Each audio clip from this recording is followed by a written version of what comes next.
queridos alumnos, ¿cómo están? ¿Qué tal? Soy la profesora Magali Villegas del curso de lenguaje. Les quiero dar una cordial bienvenida y en esta ocasión vamos a desarrollar el tema de la semana número 1. Este tema es un tema sencillo, amigable, bonito, porque trata de algo que todos nosotros hacemos todos los días, comunicarnos, ¿no? Entonces vamos a trabajar los conceptos de comunicación, los elementos de la comunicación, vamos a señalar cuáles son las funciones del lenguaje, las características entre lengua y habla, y también vamos a hablar de algunos otros conceptos secundarios, ¿no? Pero que todos en realidad se involucran con lo que es la comunicación. Vamos a empezar. Bien, chicos, cuando hablamos de comunicación, no olvidemos lo siguiente. La comunicación es un proceso en el cual los seres se relacionan, se interrelacionan, ¿correcto? Entonces, transmitimos mensajes de todo tipo, pueden ser mensajes lingüísticos, por ejemplo, damos un comentario, de pronto también transmitimos una noticia, transmitimos una emoción, y no solamente los seres humanos transmitimos, también lo pueden realizar otras especies, ¿no? Los animales se comunican, utilizan un sistema, una codificación distinta a la humana, pero también se relacionan. Entonces, en primer lugar, entendamos que la comunicación no es exclusiva del hombre, ¿correcto? La comunicación es un concepto general, amplio, que involucra a todos los seres vivos, ¿verdad? Muy bien, en la comunicación hay ciertos participantes importantes, los elementos de la comunicación. Recuerdan ustedes que estos elementos son necesarios para que ocurra la comunicación. ¿Cuáles son? El emisor, ¿no es cierto?, que es aquel personaje responsable de transmitir o enviar la información a los demás, a un destinatario. El emisor es aquel personaje encargado de la codificación, ¿verdad? ¿Por qué? Porque tiene que seleccionar una idea, un mensaje, para poder enviarlo a su destinatario. En cambio, el receptor, ¿no?, es el que va a recibir, almacenar la información y tiene que comprenderla, o sea, tiene que interpretarla, tiene que desarrollar, entender el mensaje que quiere decirle el emisor. Por ello, el receptor realiza un proceso que lo entendemos como la descodificación, ¿no? Es un proceso psicobiológico porque están de por medio en ambos procesos, en la codificación y en la descodificación, la comprensión, ¿no es cierto? Tiene que haber un mensaje, una idea, ahí está la parte abstracta, y una vez que yo tengo claro los mensajes que quiero decir a otra persona, tengo que traducir esas ideas en un código. Ese código, la elaboración, la construcción del código del mensaje enviado ya se da a través de un sistema lingüístico, puede ser una imagen, una señal. Entonces ahí hay que ejecutar, ahí viene la parte física de estos procesos psicobiológicos, ¿ok? Entonces, ¿qué entendemos? Que la codificación y la descodificación son procesos psicobiológicos, ¿correcto? Hay parte mental y hay parte física. Bien, algo en común que tienen que tener emisor y receptor es el código.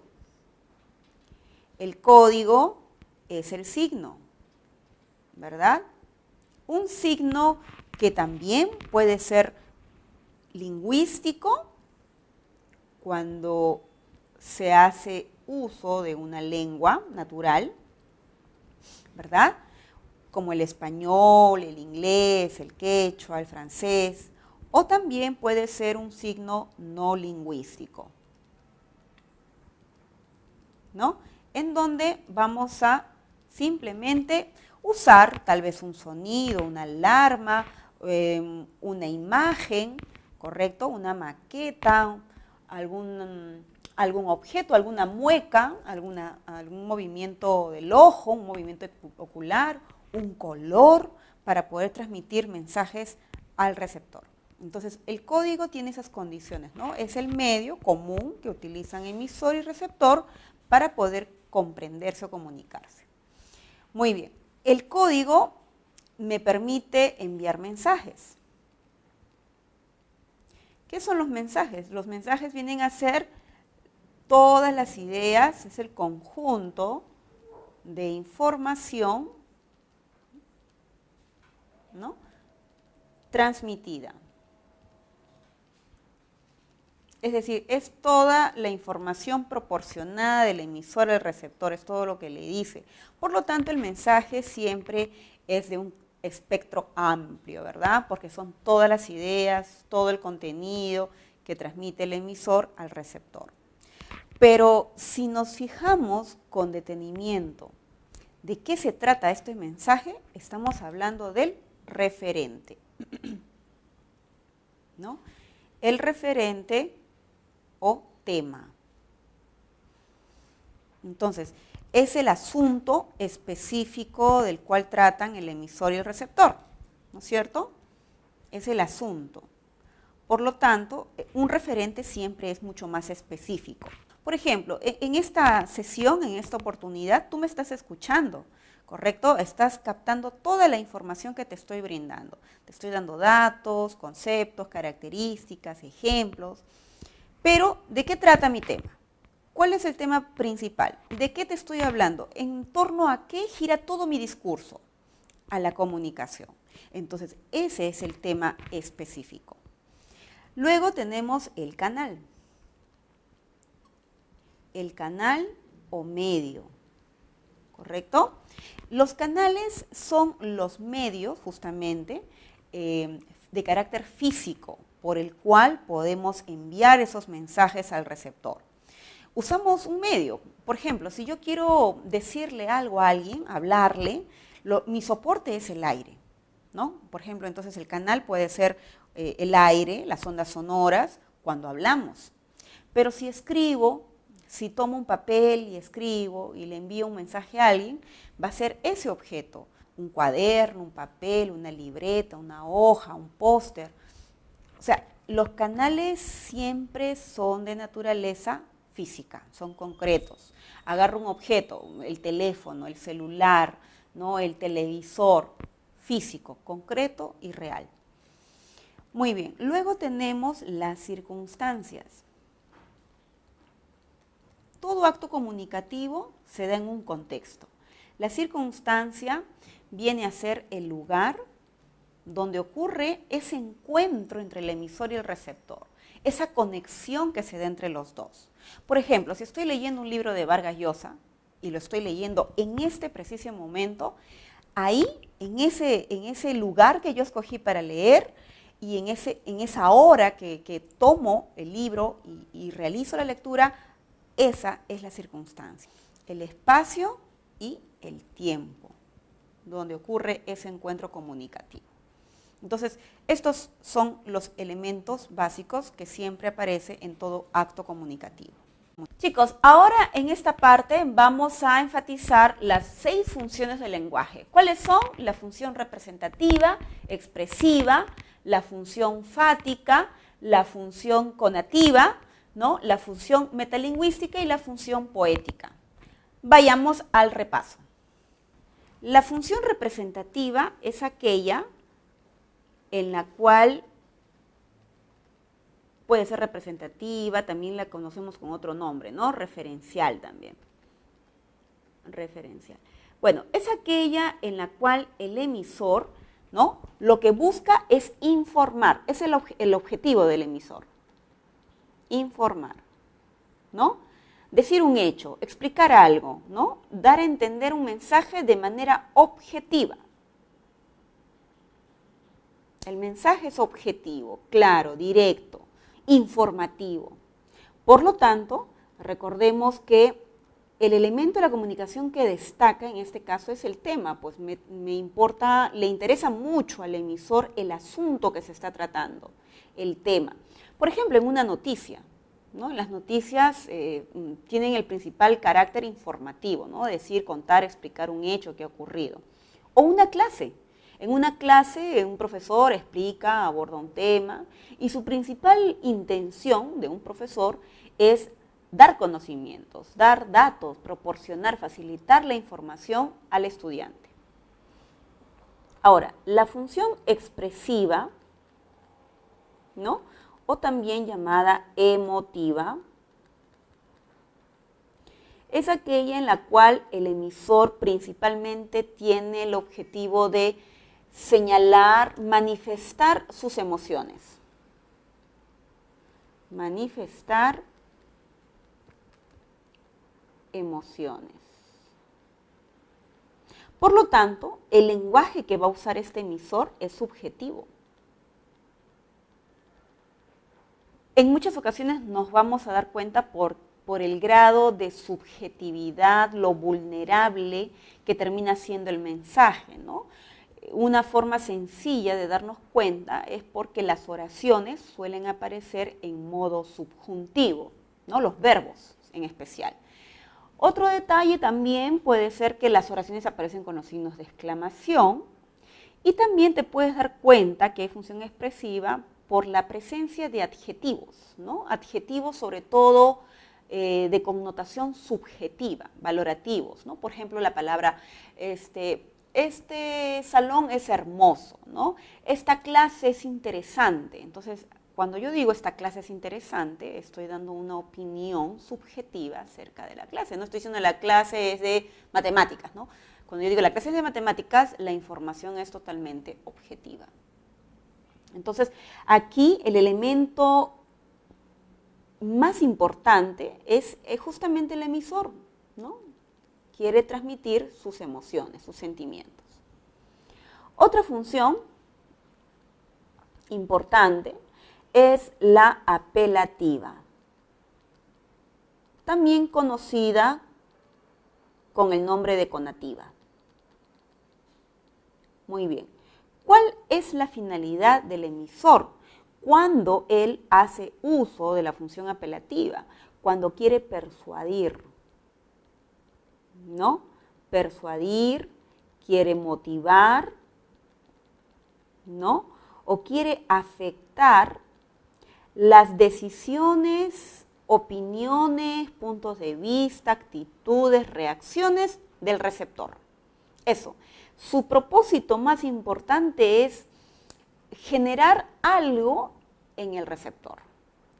Entonces, muchas veces uno se va a dar cuenta de que hay función apelativa, por ejemplo, cuando hay un mandato. Pueden ser los mandatos, pueden ser las órdenes, ¿no? Le decimos a alguien, por ejemplo, ven, escúchame, atiéndeme, considera lo que te estoy diciendo. Ese mensaje, esa oración es totalmente apelativa, ¿no? O también pueden ser preguntas, ¿no? Le hacemos una pregunta al receptor, le decimos, por ejemplo, ¿cuál es la capital de Loreto? ¿Cuál es la capital de Tacna? Le hacemos preguntas con la finalidad de que él, ¿no?, reaccione y nos proporcione una información útil para nosotros. Por lo tanto, el elemento de la comunicación que va a destacar es el receptor. Bien, hablemos ahora acerca de la función fática, o también llamada de contacto, ¿no? En este caso, el emisor lo que le interesa, su finalidad, es garantizar la comunicación. ¿Eso qué quiere decir? Que el emisor, ¿no?, quiere asegurarse que la comunicación ocurre, que el receptor participa en esta comunicación, que recibe el mensaje, que lo escucha, que lo atiende, que se va a dar, que va a haber ese contacto con el receptor. Entonces, la forma inmediata de darnos cuenta de que la comunicación está garantizada es verificando que no haya ningún obstáculo en el canal. Es decir, quiero asegurarme que el receptor me está escuchando, que el receptor está leyendo mi mensaje, está viendo el contenido, está recibiendo las ondas sonoras, está captando la imagen que yo le he enviado. Eso, ¿no? Y por esa razón, en este caso, el elemento más importante es el canal. Hay que asegurarnos de que el canal no tenga interferencias, no haya ruidos, no haya molestias en la comunicación, ¿no? Por ejemplo, cuando le decimos a alguien, ¿no? ¿Me estás escuchando? ¿Estás ahí? ¿Captaste mi mensaje? ¿Entendiste? O sea, uno hace una pregunta, sí, pero no es cualquier pregunta. No es como preguntar cuál es la capital de Tacna, ¿no? Esta pregunta es distinta porque está orientada a saber o a corroborar que la comunicación ha llegado al receptor. También tenemos la función poética o estética. Muy bien. La función estética o poética se cumple cuando la idea es conmover, generar una emoción en el receptor, ¿no? Entonces, para eso hacemos uso y gala de nuestro lenguaje, de la lengua. Usamos un lenguaje, pues, retórico, ¿no? Un lenguaje hermoso, un lenguaje superior, con la finalidad de generar emociones, sentimientos, ¿no? En el receptor. Entonces, la idea será conmover o emocionar al receptor. Pero ¿cómo? ¿Cómo va a conmoverlo? ¿Cómo lo va a emocionar? ¿Cómo lo va a sorprender? A través del código. Su mejor herramienta es el código. Y en muchos casos es la lengua, pues, ¿no? Por eso se suele percibir la función poética o estética en la literatura, en los poemas, en los versos, en los refranes, que están cargados de un lenguaje mucho más pulido que el lenguaje estándar, ¿no? Que el lenguaje coloquial. Y por último tenemos la función metalingüística o también llamada metaverbal. Metaverbal. Bueno, ¿cuál es la finalidad del emisor? Conocer su propio lenguaje, entender la naturaleza de su lenguaje, entender su lengua, entender el uso de su código. Entonces, lo que hace es aclarar, ¿no es cierto? Aclarar, entender, precisar el código. Muy bien, por lo tanto, su objeto importante de mensaje es justamente la lengua, ¿no? La lengua, acá voy a hacer una corrección, jóvenes, lengua o código. Bien, vamos a ver ahora algunas preguntas que están relacionadas justamente con los elementos de la comunicación. Veamos. Bien, veamos la primera pregunta. Lea el siguiente texto y responda a la pregunta 1.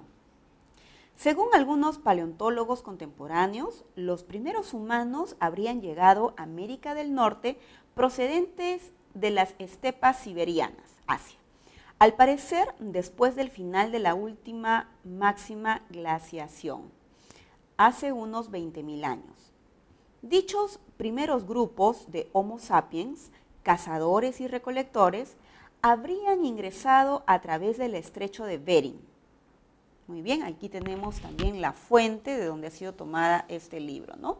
Esta información, el libro de donde se ha tomado. Bien, ¿qué es lo que nos pide la pregunta 1? Dice, tomando en cuenta el contenido del texto anterior, o sea, toda la información, todo el mensaje que nos está dando este texto, establezca la correlación entre los constituyentes de ambas columnas. Muy bien, entonces, ¿quién es el emisor? El emisor, muy bien, hay que relacionarlo, no va a ser con la A, ¿verdad? Tampoco en la escritura, el momento tampoco. En el caso de la primera, sería el emisor, el escritor del texto, ¿verdad? Voy a relacionar la 1 con la E. Emisor es eso. Letra B. La número 2, receptor. El receptor es el que recibe la información, ¿verdad? En este caso, como es un texto, tú eres el receptor, ¿verdad? El lector del texto. Muy bien. Seguimos. Mensaje. ¿Qué será el mensaje? El mensaje vendrá a ser toda la información más general, la más amplia, de lo que nos quiere decir este texto. Este texto está hablando acerca de lo que posiblemente haya pasado con estos grupos humanos. Entonces lo relaciono con la letra G, la posible llegada de los primeros humanos a América del Norte, ¿no? Justamente porque aquí se especula un poco acerca del tiempo. En el texto, como tú te has dado cuenta, cuando lo has leído, lo has comprendido, se está haciendo una serie de conjeturas acerca de estos tiempos. Luego, en la número 4, tenemos el código. El código es el signo. ¿Qué signo se ha utilizado? La escritura de la lengua española, porque tú lo estás leyendo en castellano, ¿verdad? Entonces lo vamos a relacionar con la B. Bien, luego dice el canal. ¿Cuál es el canal? El canal es el medio por el cual tú te has dado cuenta, según la cita, esto ha sido un libro, ¿no es cierto? Entonces deben ser las hojas impresas en las que se ha codificado el mensaje, porque es un libro. Entonces lo relacionamos la 5 con la F. Recuerda, el referente siempre es mucho más específico, es puntual. ¿Y de qué se trata esta lectura? Estamos hablando, como lo dice el texto, de los primeros humanos, la llegada hacia América del Norte, ¿verdad? De esto, este es el sujeto, ese es el tema de la comunicación. Entonces la 6 la relacionamos con la letra D. Bien. Circunstancia. ¿Qué es la circunstancia? Es el momento y el lugar donde ocurre este acto comunicativo, donde se da el mensaje de Antonio Rosas y el lector. Entonces la 7 es con la C. Bien, veamos ahora la pregunta número 9, que está relacionada también con los elementos de la comunicación. Dice, durante un meeting en la Plaza Mancocapa del Distrito de la Victoria, Justiniano Huanca Apaza, líder campesino peruano monolingüe de lengua aymara, ¿no es cierto? Ojo, esta persona, Justiniano, es monolingüe. ¿Qué quiere decir monolingüe? Que únicamente habla una lengua. ¿Cuál es su lengua? ¿En qué lengua habla Justiniano? En aymara. Muy bien, con la ayuda de un mediador. Hay una persona, ¿no?, que va a ayudar a Justiniano a comunicar o transmitir un mensaje. Muy bien, entonces repitamos, con la ayuda de un mediador lingüístico, dijo, nuestro pueblo está enfermo por culpa de la corrupción. Muy bien, ese es el mensaje que ha transmitido Justiniano, no se olviden, con la ayuda de un mediador. Mientras lo vitoreaba la población victoriana asistente. De lo anterior se puede inferir que el mensaje como elemento de la comunicación es, recordemos, el mensaje es la información, es la idea, ¿no?, que transmite, ¿no?, toda la información que transmite el emisor al receptor. ¿Cuál es esa idea que ha transmitido Justiniano? Está entre comillas, porque eso es lo que él dice. Nuestro pueblo está enfermo por la culpa de la corrupción, ¿no es cierto? Entonces está hablando del Perú, ¿no? Está hablando de que la corrupción ha entrado en el Perú, ¿no es cierto? Por lo tanto, ¿el mensaje cuál será? El vitoreo de la población victoriana, o sea, la bulla, los gritos, el alarde de la población que lo escucha, ese no es el mensaje, ¿verdad? Descartado. Letra B, la intervención del mediador, ese no es el mensaje, ¿verdad? Él es un personaje que ayuda a la transmisión del mensaje. Nada. La letra C, que la corrupción está afectando al Perú. Claro, la corrupción ha llegado al Perú. La corrupción, como dice, está enfermando al pueblo peruano, al pueblo. Entonces, esta afirmación, esta es la idea que está transmitiendo Justiniano. La corrupción generalizada, no está hablando aquí que está en todas partes, en todos los rincones, en todos los pueblos, en todas las ciudades del Perú. Entonces, este no es el mensaje que quiere dar. Y el aspecto sociolingüístico del medio, ese no es el mensaje. No estamos para nada señalando, el texto no nos dice acerca de la realidad del mediador. Entonces, la clave correcta, jóvenes, está en la letra C. Bien, pasemos ahora a ver las preguntas. Pregunta número 2. Dice, lea el siguiente texto y responda la pregunta 2. Flor de blancura, Arequipa. Sillar que se hizo mujer, mujer que se hizo paloma, paloma que se hizo miel. Ciudad de calles que suben en busca de las estrellas, ciudad de calles que bajan en busca de la tristeza. Muy bien. ¿Qué dice la pregunta número 2? En el texto anterior no hay intención informativa acerca de los hechos u otros aspectos relacionados con el referente, ¿sí? Evidentemente, en este texto nosotros no hemos sido informados de manera clara y de manera objetiva, ¿verdad? Porque no hay ese propósito de parte del emisor. No es objetivo, no es claro y no es directo. ¿Pero qué dice? Dice, el propósito del escritor no es comunicar conocimientos, sino despertar sentimientos. Eso es importante, lo que está, la afirmación que hace aquí la pregunta, ¿verdad? Sino despertar sentimientos y motivar actitudes emotivas en el lector. En este caso, ¿qué función cumple el lenguaje? Chicos, ustedes se han dado cuenta, la pregunta ya nos está induciendo a la respuesta, ¿verdad? La función es estética o poética. La clave sería la letra C. ¿Por qué? Porque es un poema, es una creación artística este mensaje del texto. Lee el siguiente texto y responda a la pregunta 4. Las lenguas naturales del mundo presentan diferentes órdenes de las palabras en la oración. En algunas, como el español, ojo, la oración típica tiene la estructura SVO, o sea, sujeto, verbo, objeto. Y se dice, las ranas comen moscas. En otras, como el japonés, el orden clásico es SOV, o sea, sujeto, objeto, verbo. Y las frases equivalentes tendrían el orden, las ranas moscas comen. En otras, como el árabe, el orden es VSO, o sea, verbo, sujeto, objeto. Con las frases equivalentes en el orden, comen las ranas moscas.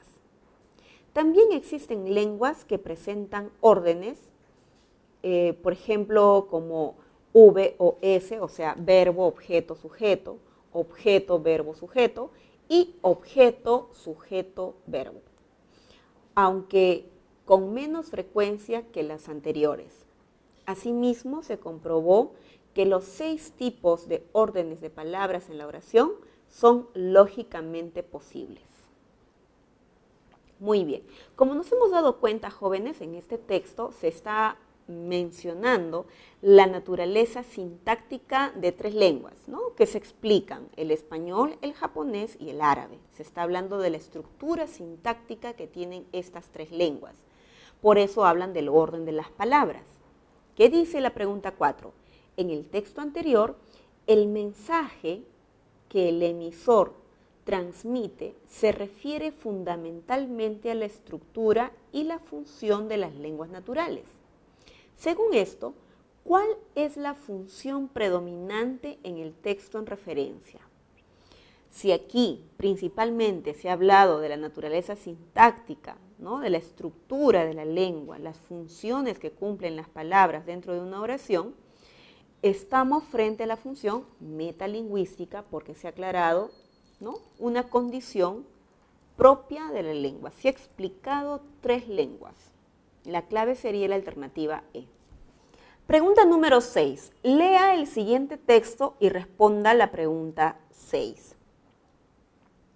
Con respecto al tema del orden de las palabras en la oración de las lenguas naturales del mundo, todavía quedan muchas cuestiones. ¿Por qué algunos de los órdenes son tan infrecuentes? ¿Qué otras propiedades, si las hay, se corresponden con el orden de las palabras adoptado en un idioma en particular? ¿Qué sucede cuando entran en juego los objetos indirectos y los adverbios y los otros posibles componentes? Podría suceder que la demostración de estas cuestiones resida precisamente en las lenguas desconocidas hasta la fecha, pero para investigarlas constructivamente necesitaríamos más hipótesis y más complejas. En los textos verbales, orales o escritos, las funciones del lenguaje aparecen superpuestas o secuencializadas y no son excluyentes entre sí. En el texto anterior, las funciones, ojo, eso me están pidiendo, las funciones aparecen en secuencia. Claro, ¿qué quiere decir que en el texto hayan funciones en secuencia? Que voy a analizar ordenadamente las oraciones y los mensajes que me están transmitiendo estas oraciones para saber cuál es la función. Elija la opción en la que aparecen los nombres de las funciones involucradas y el orden en el que se dan. A ver, si volvemos a repasar este texto, notamos algo. Comenzamos con una circunstancia. Con respecto al tema del orden de las palabras en la oración de las lenguas naturales, todavía quedan, ojo, eso es lo que se afirma, quedan muchas cuestiones. Entonces, aquí, para empezar, se ha planteado una situación. Esta situación de que hay cosas pendientes, que hay cuestiones por realizar, por investigar, es la función denotativa, porque se está informando. Se está planteando una situación, se está planteando un contexto. Y luego nos damos cuenta que viene una pregunta, ¿verdad? Aquí viene una pregunta, aquí viene otra pregunta y luego tenemos otra pregunta, ¿correcto? Nos hemos dado cuenta por los signos de interrogación. Cuando nos hacemos preguntas, ¿cuál es la función del lenguaje? ¿Qué se espera? ¿Qué espera el emisor? Que tengamos la capacidad de responderlas, ¿verdad? Entonces la función es apelativa. Son preguntas y tengo que responder. Muy bien. Luego, en la última oración, veamos esta última oración, dice, podría suceder. O sea, eso quiere decir de que el autor de ese texto está siendo subjetivo, está dudando. Dice, podría suceder que la demostración de estas cuestiones resida precisamente en las lenguas desconocidas hasta la fecha, pero para investigarla constructivamente necesitaríamos también. El emisor está dudando, tiene un nivel de incertidumbre, entonces está siendo subjetivo. Necesitaríamos más hipótesis y más complejas. Aquí viene una palabra importante. Este es un adjetivo subjetivo. Por lo tanto, el emisor está siendo totalmente emotivo, está señalando una emoción. La función es emotiva o expresiva. Repito, ¿por qué es emotiva o expresiva? Porque hay verbos que están en modo subjuntivo. Son los verbos que acabo de subrayar. Y además por el uso de un adjetivo también subjetivo. Veamos, lea el siguiente texto y responda a la pregunta 3. Bien, Atahualpa fue degollado y sentenciado y le mandó cortar la cabeza don Francisco Pizarro y le notificó con una lengua el indio Felipe, natural de Huancavilcas. Este dicho lengua le informó mal a don Francisco Pizarro y a los demás. No le gustó la dicha sentencia y no le dio a entender la justicia y merced que pedía Atahualpa Inca por tener enamorado de la Goya, mujer legítima. Y así fue la causa que le matasen y le cortasen la cabeza, y Atahualpa Inca murió mártir. Cristianísimamente, en la ciudad de Cajamarca acabó su huida. Bien, como vemos, este texto tiene un lenguaje especial porque es una cita de Guamán Poma de Ayala, escrito en la época. Dice, si el enunciado inferido del texto anterior expresa afirmación correcta, escriba V. Si expresa afirmación incorrecta, escriba la F, de falso. Atahualpa y Pizarro manejaban el mismo código. Bueno, como acabamos de notar, ellos usaron un intermediario, ¿verdad?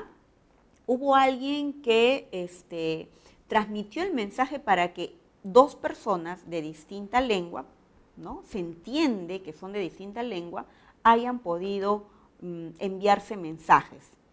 Por lo tanto, la letra A sería falso. Pizarro hablaba español, mientras que Atahualpa hablaba el quechua, ¿no? El siguiente enunciado dice, lingüísticamente la lengua de Pizarro era de nivel superior. A ver, ¿dónde dice de que la lengua de Pizarro era mejor, más prestigiosa, resaltaba más, tenía un valor superior a la lengua que hablaba Atahualpa? ¿Lo podemos desprender del texto? ¿Verdad que no? Entonces el enunciado también es falso. Letra C. Las lenguas naturales cambian en el tiempo y el espacio. Bueno, claro, las lenguas naturales van variando, ¿no? Es una condición natural. Como se han dado cuenta, este castellano que hemos leído es un castellano antiguo y hoy en día ya los hispanohablantes no formamos oraciones de esta manera, ¿no? Palabras, por ejemplo, como huida, ¿no? O la palabra Cajamarca o Atahualpa, que son algunas palabras que nosotros las escribimos y las pronunciamos distinto hoy en día. Entonces sí vemos una variación, ¿no? En la pronunciación y también en la escritura. Entonces sí cambian. En la reunión, el mediador verbal no hablaba español estándar. Bueno, justamente en la segunda oración dice lo siguiente. Este dicho, lengua, le informó mal a don Francisco Pizarro y a los demás. No le gustó la dicha sentencia y no le dio a entender la justicia y merced que pedía Atahualpa. O sea, quiere decir que esta persona, este mediador, no utilizaba un lenguaje que permitiera la comprensión de Pizarro y las demás personas y otras personas. Generó confusión, ¿correcto? Entonces, definitivamente que tiene que haber tenido alguna limitación este mediador. El enunciado sería verdadero.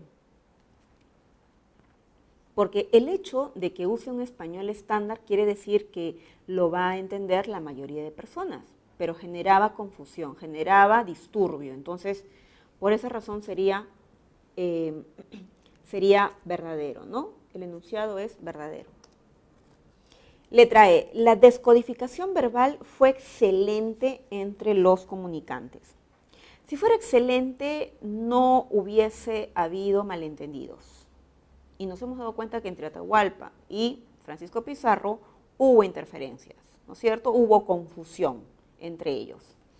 Por lo tanto, ese enunciado sería falso. Pregunta número 5. Dice, lea el texto siguiente y conteste la pregunta 5. Según los sociolingüistas, Recordemos que los sociolingüistas son aquellos especialistas en los fenómenos del lenguaje relacionados al comportamiento de los hablantes en una sociedad, ¿no? Es decir, cómo usan los hablantes en un contexto, bajo un grupo, y las variables son sociales, como la edad, el género, ¿no? La condición económica, la diferencia de género. Esos son los sociolingüistas, ¿no? Son especialistas en la lengua y estudian la lengua, pero bajo perspectivas y condiciones sociales. A ver, volvamos.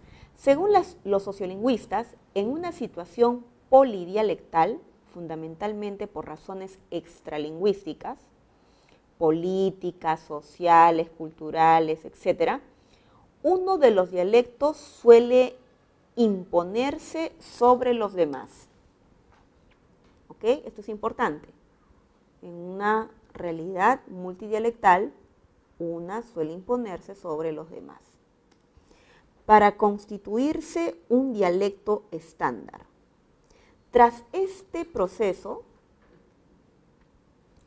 el dialecto estandarizado pasa a ser modelo de imitación y prestigio al cual tienden, consciente o inconscientemente, los hablantes de los dialectos no estandarizados.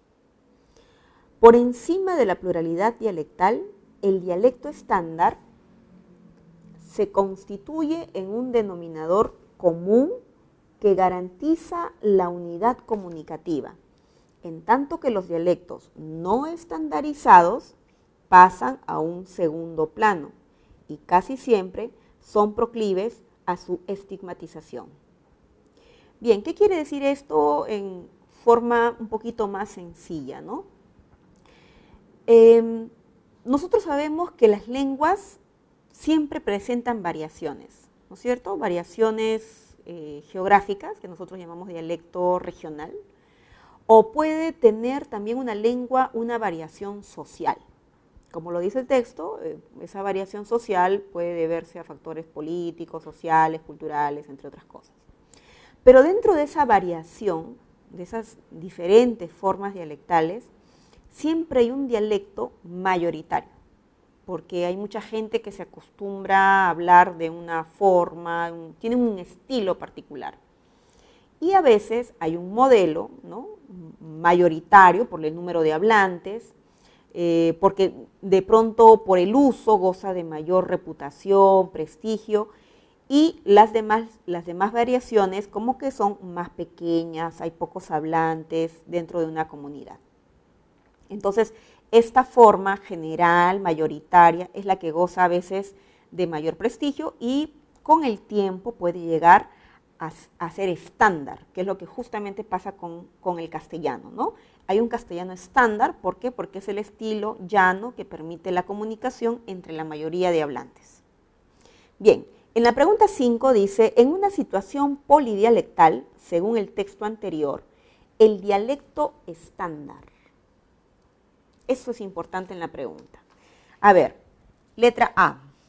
El dialecto estándar se impone sobre algunos dialectos no estandarizados. Bien, ¿los dialectos se imponen a la fuerza? No, ¿verdad? No se imponen a la fuerza, simplemente es un fenómeno natural que el estándar aparezca porque la mayoría de hablantes prefiere utilizar esa forma. Por lo tanto, el enunciado es falso, la afirmación es falsa. B. Es rechazado por los usuarios de los demás dialectos. Al contrario, ¿no? Más bien lo respetan y a veces hasta lo quieren imitar. Entonces, no hay rechazo. Es falso. Letra C. Se estandariza únicamente, dice, por causas lingüísticas. No, pues, no solamente lo lingüístico, sino también puede ser por una cuestión social, ¿no? Por una cuestión cultural, hasta política. Entonces, este adverbio es lo que perturba la afirmación. Por lo tanto, el enunciado se convierte también en falso. Letra D. Es garantía de unidad en la comunicación lingüística. Efectivamente, está en el texto literalmente y está subrayado como lo hemos analizado hace un minuto. Y la E dice goza de prestigio lingüístico antes de su estandarización. ¿Qué hemos dicho? ¿Qué hemos subrayado en el texto? Hemos dicho, tras este proceso el dialecto estandarizado pasa a ser modelo. Entonces no es antes, es después. Por esta palabra el enunciado también se convierte en falso. Chicos, la clave correcta entonces está en la alternativa D. Como se están dando cuenta, jóvenes, aquí para poder resolver esta pregunta acerca de los dialectos, del dialecto estándar, hemos tenido que apelar a nuestra comprensión de lectura. Así que un poco asociamos lo que dice el contenido y también lo que nosotros ya sabemos acerca de un dialecto. ¿Qué son los dialectos? Los dialectos son variaciones. Y en el caso de una región, una situación polidialectal, ¿qué significa eso?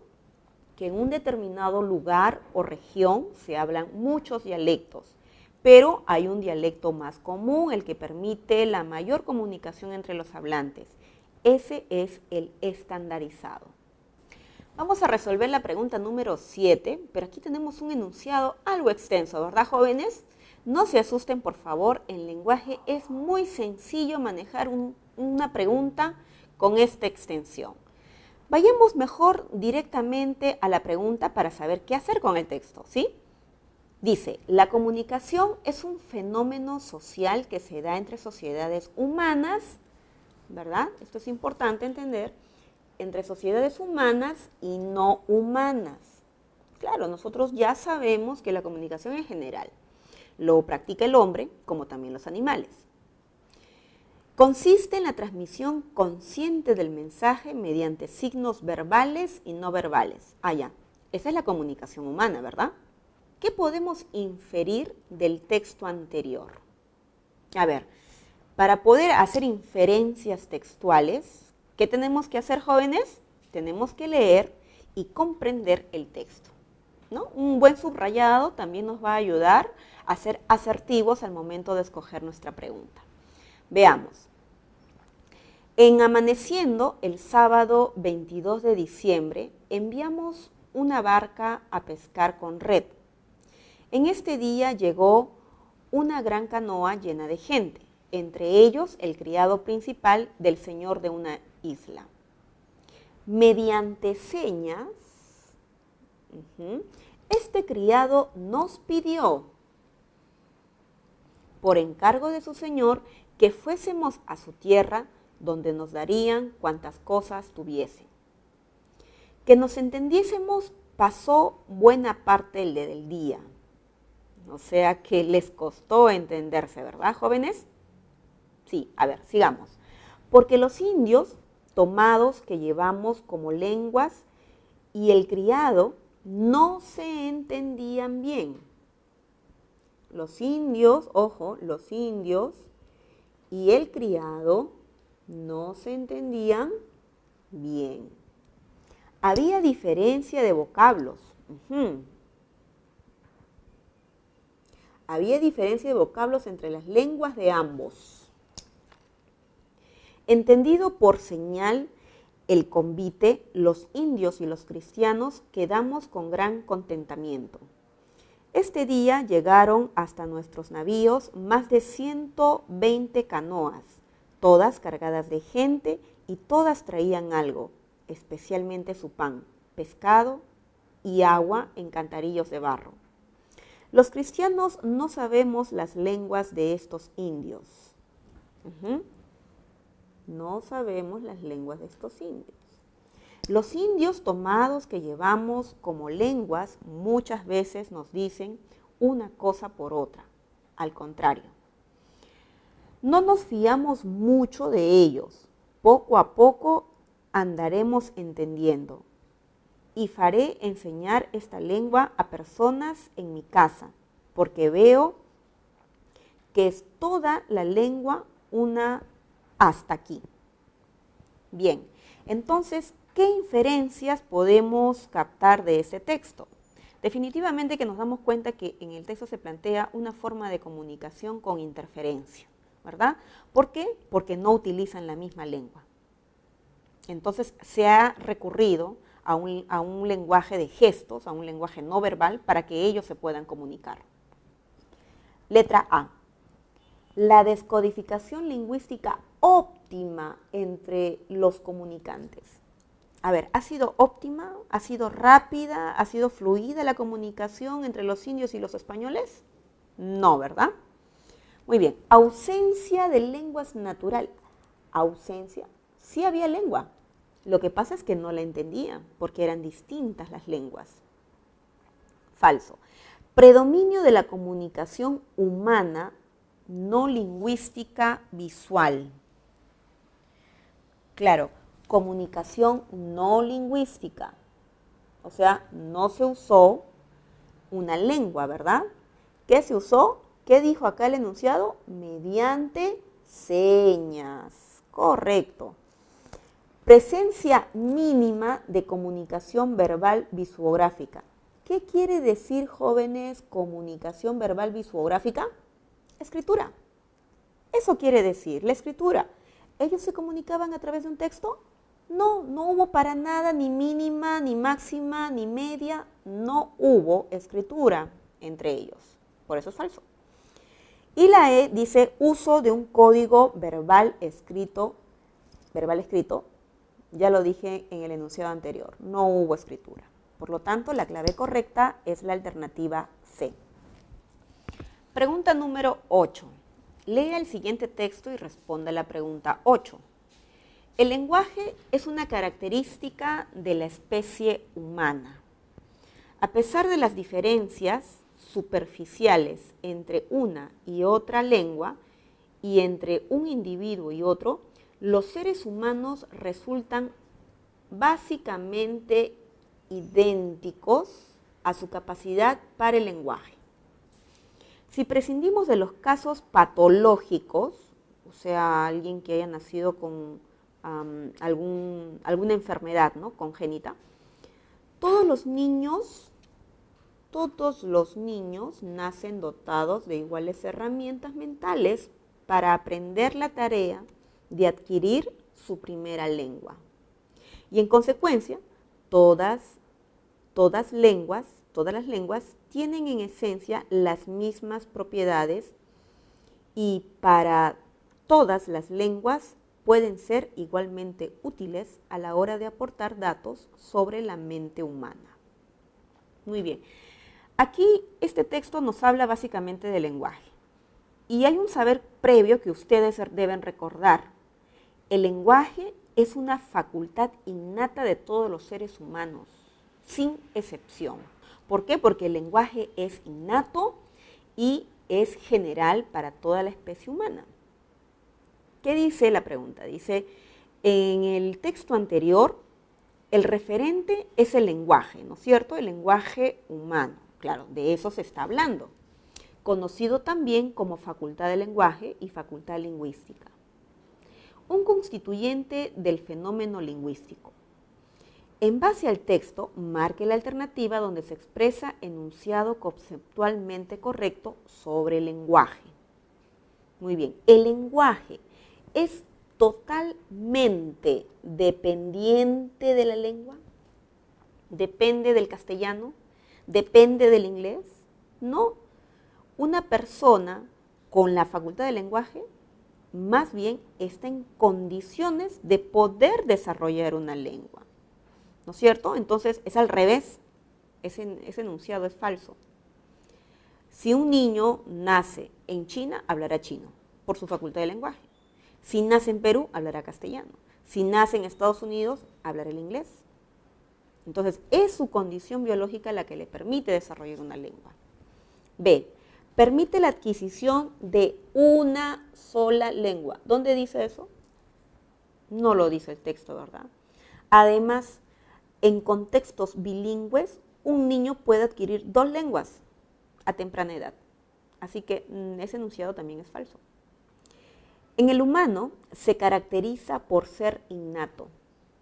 Claro, nosotros justamente hemos notado aquí en el texto que dice todos los niños nacen dotados. Entonces es innato, pues, correcto. Es incompatible con los casos patológicos. No es que sea incompatible, simplemente que las personas que tienen alguna patología, que nacieron así, tienen problemas de comunicación, pero sí se pueden llegar a comunicar. No es incompatible el lenguaje. Tiene carácter innato en todos los seres vivos. Todos los seres vivos. El tipo de lenguaje que se está hablando en el texto es de la especie humana, no se olviden, por eso es falso. La clave correcta, jóvenes, sería la alternativa C. Lea el siguiente texto y conteste la pregunta 10. Los prejuicios lingüísticos son difíciles de combatir porque son defendidos en las escuelas bajo la forma del habla culta, considerando las otras formas de hablar como degeneraciones o incorrecciones. La lingüística es una ciencia descriptiva, no prescriptiva. Los lingüistas describen rasgos fonéticos, morfológicos y sintácticos que caracterizan a los diversos dialectos de las lenguas, sin ensalzarlos ni estigmatizarlos a ninguno, sin calificarlos de correctos o incorrectos, en tanto todos ellos cumplen a cabalidad su función cognitiva y comunicativa. Claro, hay mucha gente que tiene prejuicios, ¿no? Que tiene ideas erradas acerca de lo que es una lengua y solamente se guían por lo culto, ¿no? Lo correcto, y lo que no se ajusta a esos lineamientos lo tratan como incorrecto, ¿no? Generando una diferencia y hasta desprecio por estas formas incorrectas de hablar o escribir. Pero ese no es el propósito de la lingüística, nosotros lo sabemos. La lingüística es una ciencia que el único propósito que tiene es analizar la conducta, el comportamiento natural de una lengua. En tanto, como dice el texto, cumpla esta lengua con su función cognitiva, o sea, de poder generar pensamientos, ideas, y comunicativa, o sea, de poder transmitirlas a los demás, ¿no? Poder interrelacionar con otro ser humano. Bien, de acuerdo al texto anterior, ¿cuál es el enunciado correcto sobre dialecto? Muy bien, veamos. Lingüísticamente, el dialecto del habla culta se bastardiza. ¿Qué quiere decir? O sea, se vuelve vulgar. Lingüísticamente, ese es el criterio. No, en todo caso, si fuera socialmente, bajo las costumbres, tradiciones, de repente un habla culta se puede volver vulgar, pero eso no es el propósito del enunciado, así que es falso. Los dialectos bastardizados no cumplen función comunicativa. O sea, ¿qué quiere decir bastardizados? O sea, vulgares, incorrectos, ¿no? A eso se refiere. Los dialectos entonces comunes, simples, incorrectos, ¿no cumplen función comunicativa? Sí. Para ese grupo de hablantes, por ejemplo, ¿no? Si estamos hablando de la gente del Callao, que usa un lenguaje coloquial, tiene un lenguaje muy particular, porteño, ¿acaso la gente no se comunica? Claro que sí, ¿verdad? Entonces eso es falso. Todas las lenguas naturales tienen dialectos sociales, ¿sí? Todas las lenguas naturales presentan variaciones, tanto sociales como también geográficas. Por lo tanto, ese enunciado es verdadero. Los lingüistas describen prescriptivamente. ¿Qué quiere decir eso? Los lingüistas norman, establecen reglas de uso. No, ¿verdad? El texto lo dice con claridad. La lingüística es una ciencia descriptiva, no prescriptiva. Falso. Solo los dialectos de habla culta cumplen función cognitiva. O sea, solamente el lenguaje correcto, formal, me permite generar ideas. Eso es falso. Tanto los dialectos cultos como los no cultos, entre comillas, porque ustedes ya entienden que para la lingüística no hay eso, no existe lo correcto o lo incorrecto, simplemente existe la lengua como tal, o el dialecto. Por lo tanto, el enunciado es falso. La clave correcta sería la letra C. Veamos, jóvenes, ahora la pregunta número 11. En la comunicación humana verbal, oral o escrita, la codificación del mensaje que se transmite en forma consciente debe guardar relación con el contexto, con la situación y también debe ajustarse a las pautas de la gramática normativa correspondiente a fin de lograr una descodificación óptima del mensaje transmitido. Tomando en cuenta lo expresado, marque la alternativa donde el enunciado presenta correcta configuración formal. Bien, ¿qué vamos a buscar en esta pregunta? Miren, estoy subrayando siempre las ideas más importantes de la pregunta o del texto, ¿verdad? Entonces, voy a elegir cuál es la alternativa que está correctamente escrita. Gramaticalmente formal, eso quiere decir. Letra A.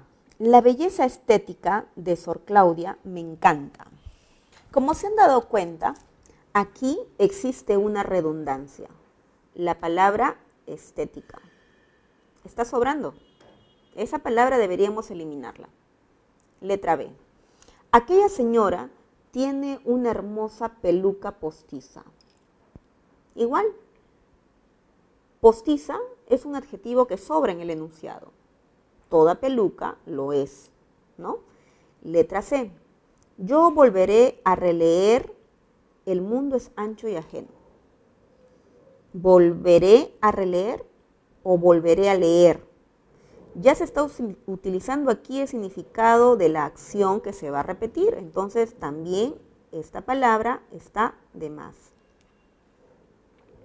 Mi blanca paloma, mi dulce miel, me muero por ti.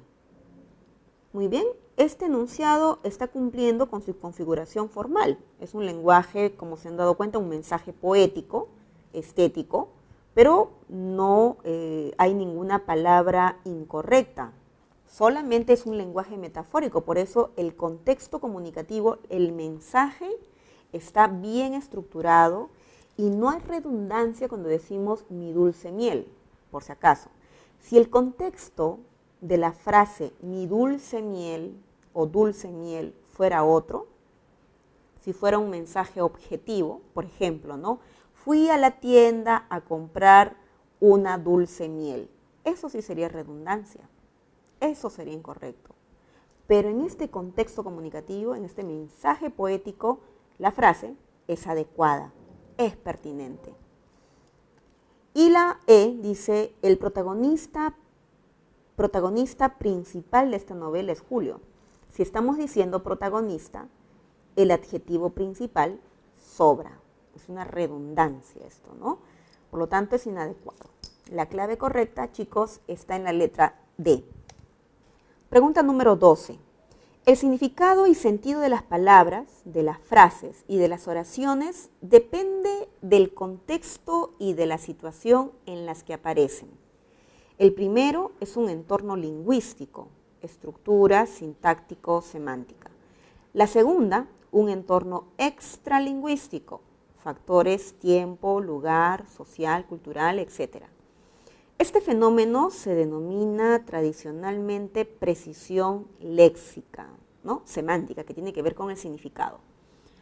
Tomando en cuenta lo expresado, elige el enunciado en el que hay normativamente precisión léxica, ¿ok? Entonces, entendiendo la afirmación de esta pregunta, quiere decir que yo elija aquella oración donde la presencia de las palabras cumplen con su función, expresan sus significados claros, precisos, adecuados en el contexto, en la oración en donde están apareciendo, en el mensaje que quiere transmitir el hablante.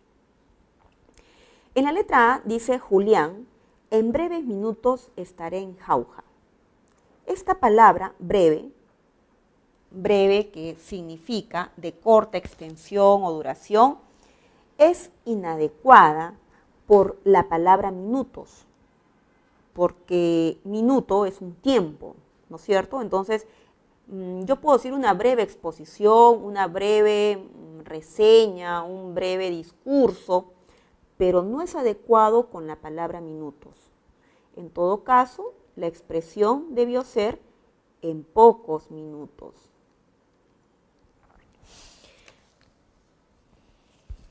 Letra B. Carmen está leyendo el 13º capítulo. La palabra 13º es una palabra incorrecta, ¿no? ¿Por qué? Porque está acompañando a un sustantivo capítulo. La palabra correcta debió ser 13º capítulo.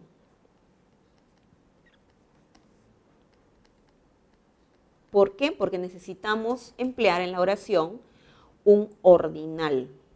El sufijo avo se usa únicamente para los partitivos, para indicar fracciones, ¿no? Entonces no es la fracción de un capítulo, pues, es el orden de ese capítulo. Letra C. Martín leyó la editorial del Comercio ayer. O sea, ¿es la editorial la casa editora?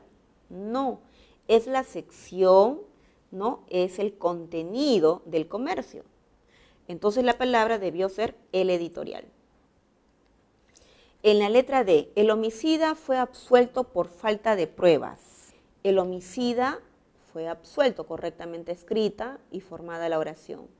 Por falta de pruebas, esa es la causa, porque también pudo ser absuelto por otras razones, por un retiro de denuncia, etcétera, ¿no? Puede haber muchos factores que pueden haber influido en la absolución de esta culpa, ¿no? En la letra E dice, hubieron muchos regalos para el ganador. Aquí el verbo hubieron está mal escrito. ¿Por qué? Porque es una oración impersonal. En consecuencia, el verbo debió aparecer en singular, o sea, hubo. Los verbos impersonales siempre se escriben en singular. En consecuencia, chicos, la clave correcta está en la alternativa D. Bien, chicos, espero que la explicación les haya servido.